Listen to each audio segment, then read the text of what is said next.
Është në Korçë, në shkollën Naim Frashëri, shkolla është komplet e segreguar. Shkolla ka shkuar deri në Strasburg në gjykatën ndërkombëtare të drejtë të njerëzit, ku ka fituar çështje dhe është shpallur shkollë e segreguar dhe shteti shqiptar është zhbitur me masa administrative, me gjoba, le të themi, ku shteti më pas ka dëshpërblyer familjet. Pra 8 familje që ngretën në akuzën.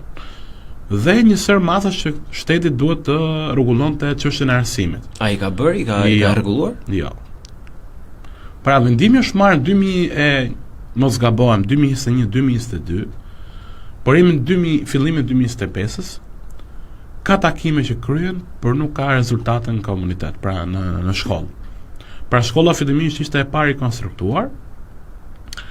U rikonstruktua shkolla, filloi duke dhënë ushqim si mens, kjo shtoi më shumë numrin e fëmijëve rom dhe egjiptian në shkollën Naim Frashëri, duke risegreguar. Më pas të fëmijët që kishin ngelur, që ishin nga maxoranca, ikën nga ajo shkollë, u transformuan në një shkollë tjetër, pasi nuk donin që ato të vazhdonin shkollën me këto fëmijë, dhe ngeli vetëm komuniteti. Komuniteti aty edhe nga raportet që vetë drejtoria rajonale ka për performancat e shkollave, edhe po t'i kërkosh në Google, t'i kërkosh, performanca është shumë e ulët.